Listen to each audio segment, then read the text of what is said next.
chairman yẹn lóhùn o Batasaro chairman cut and join ní gbogbo videos tó ṣe cut and join ní kìí ṣe bó ṣe rí exactly òun náà ló ṣe post ẹ o àwọn obìnrin míì wà nù wọn tí wọn ò gbà fún àwọn míì wà nù wọn tó fún wọn tí wọ́n fún ní tough time àwọn míì wà nù wọn tí wọ́n threaten pé àwọn ò sú ẹ̀ ìgbà tó rí i pé ọkà fẹ́ fó òun ló sá kúrò ní Ghana but according to bá a ṣe gbọ́ wọ́n ní wọ́n ti mú ní somewhere like Tokyo something like that wọ́n ní wọ́n ti mú ẹni tí tèmi ìyẹn kọ́ mo wá sọ wípé ok bí wọ́n ṣe ń showcase pé obìnrin cheap kí ló wá máa mú àwọn ọkùnrin míì lọ́ máa grape obìnrin kí ló máa mú àwọn ọkùnrin míì lọ́ máa fẹ́ máa ṣe ìbálòpọ̀ by force pẹ̀lú àwọn obìnrin mìíràn despite the fact tí wọ́n sọ wípé obìnrin cheap who does that bẹ́ẹ̀ ṣe sọ wípé obìnrin cheap kí ló máa mú ẹ so low láti lọ máa sọ pé o fẹ́ máa bá obìnrin sùn ní tipátipá tẹ́ bá bá obìnrin sùn ní tipátipá kò sí àlùbáríkà ń bẹ̀ kò sí ìdùnnú ń bẹ̀ kò sí dúndùn ń bẹ̀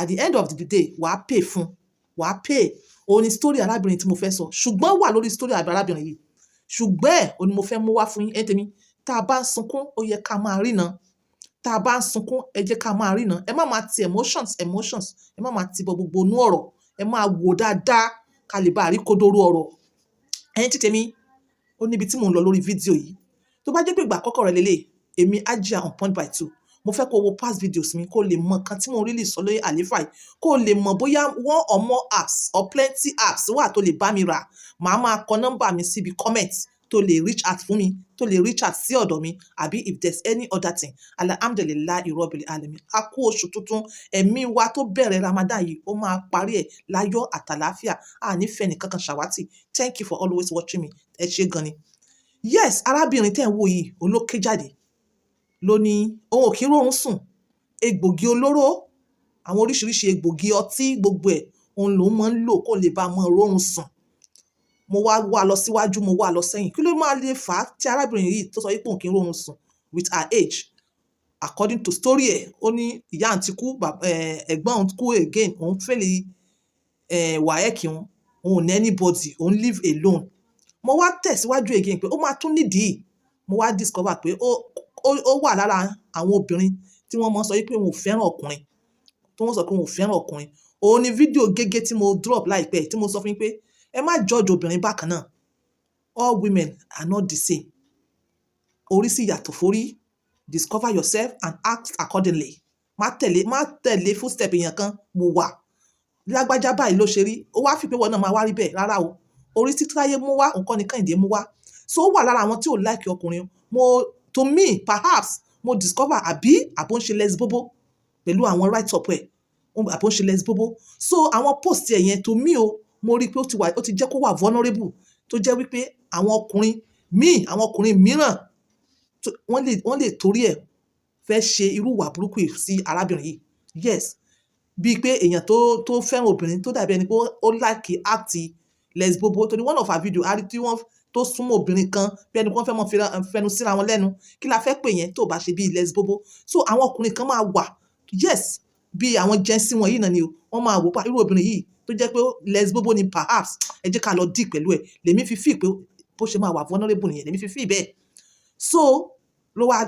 so story ẹ̀ yẹn òun ló jẹ́ kí èmi tètè lọ discover bẹ́ẹ̀ mo wá padà wá sórí story yẹn ó wá jẹ́ ká mọ̀ pé oògùn tó ń lò tó ń fi sùn òun ò tètè rórun sùn ìgbà tó máa fi rórun sùn ó ti bọ́ sí ọwọ́ àárọ̀ àwọn inú compound bí wọ́n ti lọ sí church everywhere ó ti silent so bí òun ṣe gbọ́ bí pé èèyàn kan fẹ́ ṣílẹ̀kùn nìyẹn òun wá ṣáà struggle òun wá lọ kóun tó débi ilẹ̀kùn yẹn èèyàn kàn force ilẹ̀kùn yẹn ṣí ló bá tì òun wọlẹ̀ ló bá mú aṣọ ló fi cover ẹnu òun bóyá ó ṣàtọ̀ pé ẹ máa gbọ́ story yẹn ó ṣáà have his way èèyàn ṣáà bá a lò pọ̀ tí a ní láti ṣe story yìí torí tá a bá ṣe ọ̀rọ̀ yìí sìn ìmí tún máa gùn mo dẹ̀ fẹ́ yànnà náà kíní kan níbi tí mò ń lọ ó ṣàtọ̀ pé èèyàn yẹn ṣáà bá òun sùn yàmáyàmá ó ṣáà bá a sùn ṣá ó ṣe níṣe tí kò yẹ kí wọ́n ṣọmọ ènìyàn so àwọn neighbors wọ́n dé wọ́n gbé lọ sí ọ̀dọ̀ nurse fún treatment ó ní later òun wá fi pé òun wá rí pẹ́jẹ́ ń yọ kó tó di pé wọ́n gbé lọ fún treatment yẹn òun fi pé ẹ̀jẹ̀ ń yọ ẹ̀jẹ̀ yẹn tó ń yọ òun rò pé bí mo ṣe ń sọ tó dàbí ẹni pé kò connect yìí bẹ́ẹ̀ náà lóbìnrin yẹn ṣe ń sọ yamayama tí ó dàbí pé kò connect ó ṣáà discover pé ẹ̀jẹ̀ ń yọ òun wá rò pé menstruation ni òun rò pé menstruation ni ṣó yẹ yín, wọ́n ṣàgbé lọ fún treatment. Òun ni èèyàn tó ṣe ìbálòpọ̀ by force fún yẹn, èèyàn tó grape ẹ̀ yẹn, èèyàn wá text ẹ̀ ẹni tèmi who does that. Ó ní èèyàn wá text òun pé òun ò mọ̀ pé bó ṣe máa succulent soft bí ọmọdé leléyìí, ó yẹ kó rántí òun ni èèyàn kan tó ń bá a sọ̀rọ̀ níjọ́ kan báyìí, òun gbé àkọ́dọ̀ sọ̀rọ̀ lálákọ̀ọ́kọ́, òun bá a sọ̀rọ̀ lẹ́lẹ́kejì, tó sọ fún un pé you smell nice, you speak nice. Ó ní ìgbà tí òun ti ọwọ́ méjì bojú ara rẹ̀, òun rí i pé ó wọlé, but òun wá rí bí wọlé dáadáa, òun wá lo shaving stick, òun fi cut ẹ̀, pé èèyàn yẹn òun ló sọ bẹ́ẹ̀ fún un nínú text ẹ̀, òun ló sọ bẹ́ẹ̀ fún un. Òun ò mọ̀, òun gangan tó ní alára, ó lóun ti pass out, òun kò mọ̀ pé wọ́n fi blade bíi shaving stick wọ́n fi gé lábẹ́ kí wọ́n lè bá rí bí wọlé. Ẹ̀yin tèmi, ibo ni wọ́n gé? Ṣé ojú ìdán ni wọ́n gé ni àbí abẹ́ wo lẹ fẹ́ gé ní time yẹn tó máa jẹ́ kẹ́ lè penetrate ẹ̀ dábẹ́ yẹn? Ẹ̀yin tèmi, ìka méjì ó ti already wojú ara, kò sí nǹkan ọmọkùnrin tó ní wọ̀ mọ́. Ìka méjì bá ti wojú ara, kò sí nǹkan tó ní wọ̀ mọ́. Ó wá ní èèyàn yẹn, ó ló lo blade, shaving stick blade, ó fi gé òun lábẹ́. Ibo ni wọ́n gé directly? Ṣé orí ìdán ni wọ́n gé ni? Ṣé skin ni wọ́n gé ni? Ṣé irun ni wọ́n gé ni? Ṣé venous ni wọ́n gé ni? Ibo ni wọ́n gé ń bẹ̀? Ṣé ibi tí ọkùnrin ń ṣe, tí ọkùnrin ń dó, ṣé òkè ló wà ní àbí nínú? Ibi mélòó lẹ gé? How deep níbi tẹ́ gé? Ẹ̀yin tèmi, ìyẹn lọ.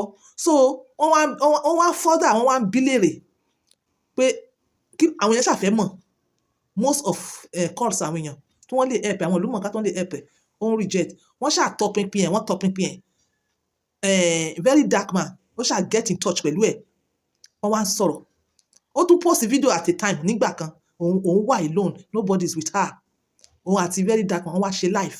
Ìyẹn fẹ́ really help ẹ̀ pé kí ló ń ṣẹlẹ̀ sí, you deserve justice. Arábìnrin tẹ́ ń wò yìí, you deserve justice. Oníkálukú ṣàn pity ẹ̀ based on her cry àti gbogbo ọ̀rọ̀ tó ń sọ tó ń mú wá as evidence which is not enough. So ó wá ní òun níyàn kankan lọ́dọ̀, òun ò níyàn kankan. Ẹ̀yin tèmi, nínú fídíò yẹn tó ní òun níyàn kankan lọ́dọ̀, wàláì orí ọkùnrin kan show ní at the end of the video. Ó dẹ̀ ń sọ fún fídíò yẹn pé òun ò níyàn kankan, she lives alone. Ìyẹn lọ, ó wá bí fọ́dà pé nígbà tí kíní yẹn ṣẹlẹ̀, ibo ló lọ? Ó ní neighbor ń gbé lọ sí ọ̀dọ̀ nurse. Ó ní wọ́n sọ pé ṣé wọ́n stitch ẹ̀? Ó ní wọn ò stitch ẹ̀ nítorí pé nurse sọ wípé òun ṣì young. Ẹ̀yin tèmi, àwọn ọmọ tí wọn ò tó, ẹ rí i pé ní ilẹ̀ Haúsá dáadáa, àwọn ọmọ kékeré máa ń bímọ. Àwọn ọmọ 12 years, 15 years, 18 years wọ́n ń bímọ tó jẹ́ pé wọ́n máa ní tiẹ̀, wọ́n á dẹ̀ stitch wọn up. Wọ́n máa ní tiẹ̀, wọ́n á dẹ̀ stitch wọn up. Ṣé rí i pé ọ̀rọ̀ obìnrin yẹn ó ní more to be investigated. Ó wá ní ibi tí wọ́n tiẹ̀ yẹn, wọ́n ní ṣé wọ́n stitch ẹ̀. Ó ní nọ́ọ̀sì sọ wípé wọn ò lè stitch òun because she's still young. Wọ́n stitch àwọn ọmọ kékeré tí wọ́n bímọ lọ́sibítù, wọ́n stitch wọn up. So gbogbo ọ̀rọ̀ obìnrin yẹn is not adding. So another thing tí mo tún rí, ẹ̀yin tèmi, ẹ má sọ wípé Ọlọ́run má jẹ́ kò yẹ ká kíyàn. No, when you want to come out láti sọ lórí ọ̀rọ̀ báyìí, ìwọ náà mọ̀ pé kò yẹ kó o parọ́. You have to be consistent. Tó bá jẹ́ pé ó ṣẹ̀ṣẹ̀ ṣẹlẹ̀ sí ẹ tó sọ wípé I cannot talk down, just remain silent. Má sọ̀rọ̀ dípò tí wàá máa fi sọ̀rọ̀ tó máa contradictory ara wọn. Ọ̀rọ̀ arábìnrin yìí, gaskiya immediately tí mo rí story yẹn, mo ní something is wrong somewhere. Mo wá tọpinpin ọ̀rọ̀ náà, mo ní okay, máa mọ ibi tí ọ̀rọ̀ yìí ń lọ. Òun ni gbogbo fault tí èmi ò sọ wípé maybe ó ń parọ́ 100% o, but story yẹn ò add up. Kò sí consistency lórí àwọn ọ̀rọ̀ story ẹ̀, kò sí. So and again, kí wọ́n má ba ẹ̀mí àwọn ọmọ tó yọ̀ǹgì jẹ́, kí wọ́n má jẹ́ kó ní kálukú máa ronú bad behaviour, kí wọ́n yé parọ́ mọ́. Òun ni wọ́n tẹ́ àwọn obìnrin míì sí pẹlẹbẹ yẹn. Kí ló máa wá special every time wọ́n máa parọ́ mọ́ grape. Tẹ́yìn ò bá rìn ní ìlàsẹ̀ grape, ṣé wọ́n máa grape yín? So ẹ̀yin ti tèmi, a tún further on, à ń wo ọ̀rọ̀ yẹn lọ. Nínú lẹ́tà tó ní wọ́n kọ, èèyàn tó grape ẹ̀, èèyàn náà tún kọ lẹ́tà sí. Imagine, èèyàn tó grape ẹ̀ tún kọ lẹ́tà sí. Ó ń describe bí ara ẹ̀ ṣe rí. Ó ní òun ló jẹ́ kó mọ̀ pé kò í ṣe menstruation ló ń ṣe o, because òun rò pé bí òun ṣe ń rẹ́jẹ̀ yẹn, òun rò pé menstruation ni. Èèyàn tó grape ẹ̀ ló ń jẹ́ kó mọ̀ pé òun ló ń ya ní blade lábẹ́ o, kì í ṣe pé ó ń ṣe menstruation. Ẹ̀yin ti tèmi. So nínú ọ̀rọ̀ náà, nínú write up yẹn, nínú SMS tí message tí èèyàn tó grape ẹ̀ tó send sí, la fi wá discover pé method tí wọ́n fi kọ ìwé yẹn, òun náà ni arábìnrin yẹn fi mọ́ kọ ìwé tiẹ̀ on a normal day. ṣé mọ̀ pé ó ti kọ oríṣiríṣi write up sí orí platform ẹ̀ lórí social media ẹ̀. So àwọn èèyàn wá lọ compare àwọn nǹkan tó ti kọ tẹ́lẹ̀ àtèyí tí èèyàn tí new person tó grape ẹ̀ tó sọ pé wọn ò mọ̀ rí, wọ́n wá lọ compare write up wọn.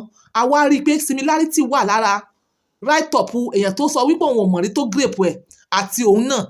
For example, àwọn English words tí wọ́n lò, for example, punctuation marks, for example, so tí yẹn bá sọ̀rọ̀ tó ń lo so obviously ó ń lo so púpọ̀ jù, bẹ́ẹ̀ náà ni èèyàn tó grape ẹ̀ ó ṣe ń lo so.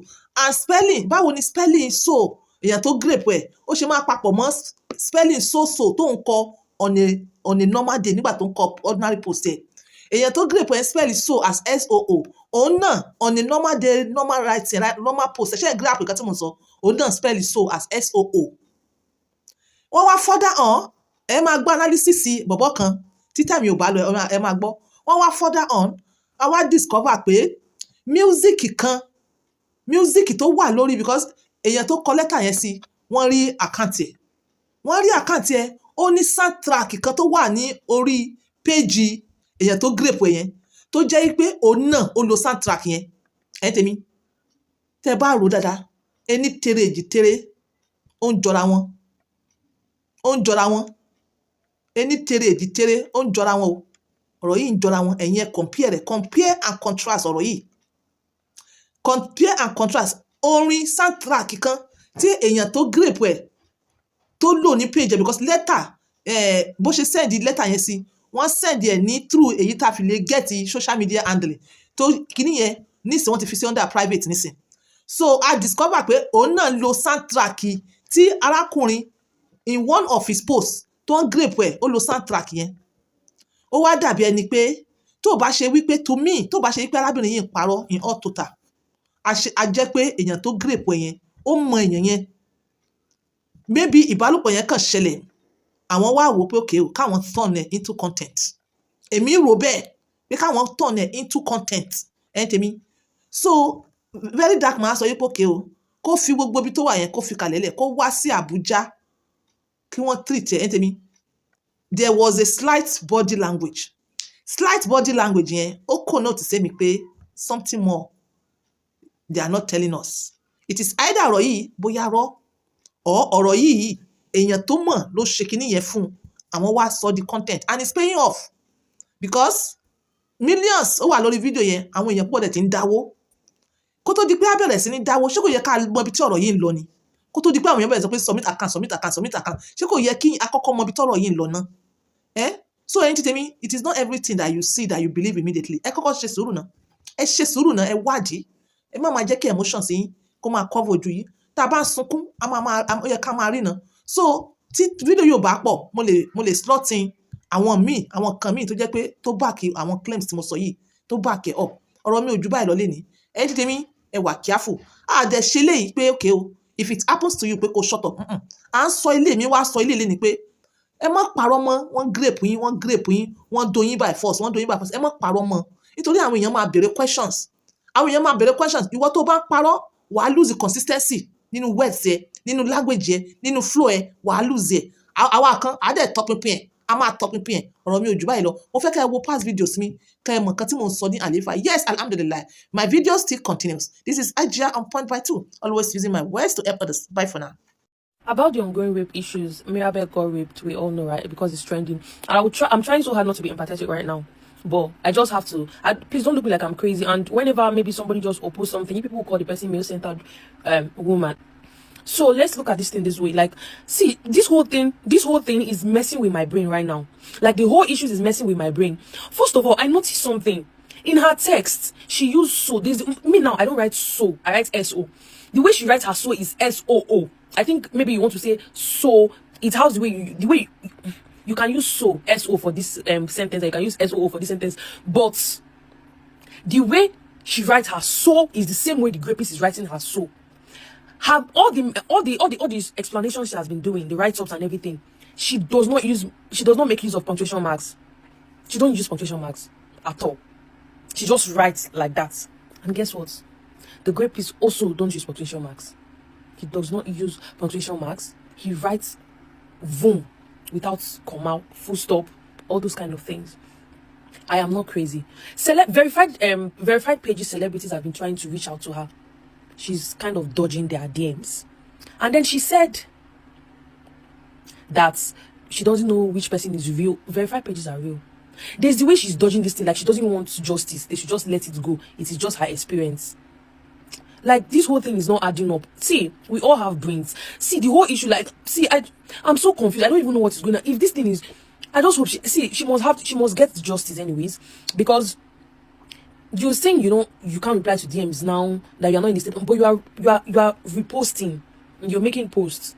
I don't know. Please don't make me look like I'm crazy or something. We all have brains. We all think that deep. I am not. But I just feel something is not adding up. Like, at first I believed everything, but I don't know what happened. There's the way things are going. That is not just adding up. Something is wrong. I know I am not the only person seeing this thing, because I looked at myself at the mirror and I was like, are you even crazy? Like, I was asking myself, am I crazy? Like, I have never thought this way, that somebody's going to lie about something like this. But there's the way the things are not adding up. I am a woman. I support women like crazy. If you come on my life, you see how I support women. But this whole thing is not adding up. It's not just, please, I don't know. The same song she used on her story is the same song the Great Priest is using. Like, I don't even understand. This whole thing is messing with my head. Please, like,